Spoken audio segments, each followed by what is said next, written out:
What's up, everyone? Dante, aka Game Fiend, Fiend of all games, here back giving you yet another Dramascripted Saturday. And if you're new here to Dramascripted Saturday, this is a wrestling show where I go over the most notable things that happened in this past week of wrestling. But how we start off on every Dramascripted Saturday, we start off with the ratings, and we got Raw 1.6 million, we have NXT with 644,000, and we have AEW with 870K. So off right into it, we're going to start off with some big news. Really not a surprise, but it goes to this past week's Dynamite, where it comes with the segment with MJ the F, I'm Mr. I'm Bigger, Better Than You, and William Regal.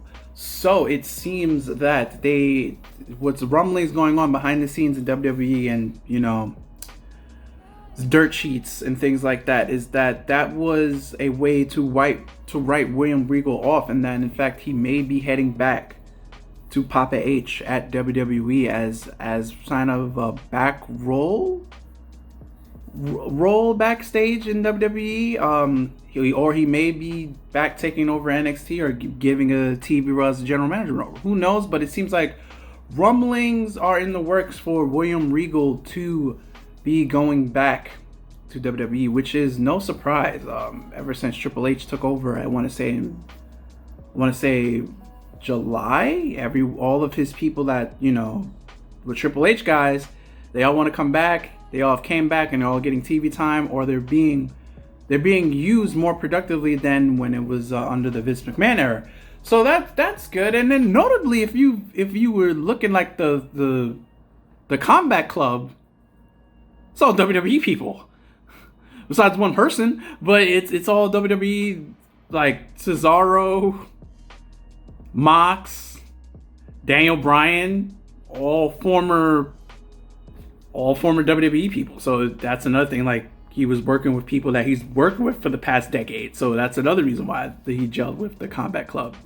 So it was like his home away from home. But it seems like he's going back to his original home, WWE. So let's see if that happens. It's kind of weird that he got fired from WWE a year ago. Anyway, that was really weird.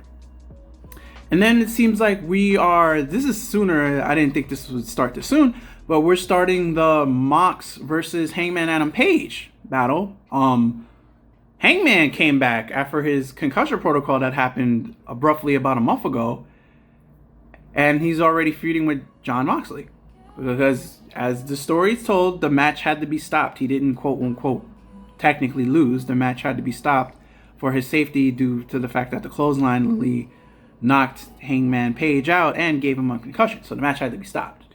So Moxley never really beat Hangman. So they're probably going to be feuding for the number one contendership. Their matches are always good. Can't wait to see it. When it comes to some WWE news, when it comes to Sasha Banks, it seems like Sasha Banks is in the works to be looking like to come back to the WWE, but it's just like the one major thing that they're discussing now is the money. How much money will Sasha Banks be getting paid?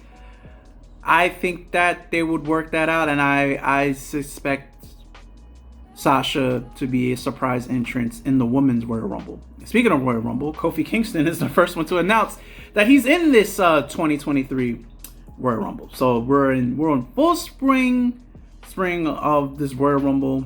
Had a fantastic match on this past night on SmackDown with Gunther, even though he lost, but gotta make the champion look strong, because in 2 weeks he's going against Ricochet, who won the WWE's Tournament World Cup thing. So Ricochet will be facing Gunther for the WWE Intercontinental Championship in 2 weeks on SmackDown. So the resurgence of Ricochet, who's been with the company for 6 years now? It hasn't even felt that long. I just feel like Ricochet has been like so underused all these past years, and then like now he's getting an Intercontinental title shot to be back in the picture of things. So, but Gunther's been, ever since that match with Sheamus, Gunther has been really hot on SmackDown. Tegan Knox comes back with Liv Morgan, and then when they went to do an interview, Liv Morgan says, "Oh, we got some catching up to work on, so it maybe look like they maybe form a tag team there. So Damage Control has more competition to look out for. So that's I would say that's good news. And we have a little bit of AEW Rampage news. Motherfucking Juice Robinson, 3-time IWGP US Heavyweight Champion Juice Robinson in Rampage, challenging Samoa Joe for the ROH TV title at Final Battle. Wow, why wasn't that on Impact? I mean Dynamite. Not Impact, sorry. Why wasn't that on Dynamite? That Juice Robinson. Juice Robinson has been doing amazing work over in Japan. I suggest you check out some of his matches if you have your free time. But hopefully we get a Juice Robinson match either on Dynamite or on Rampage, because if you don't know Juice Robinson, definitely look him up. Definitely look up his matches. And also, if you didn't know, he was also had a brief stunt in WWE as well. So, but that's the news. Under 7 minutes or less. My name is Dante, aka Game FIFA in All Games. If you like what you have witnessed, please remember to rate, comment, and subscribe. Until next Saturday, guys. Out of here, later, and peace. Be safe, everyone.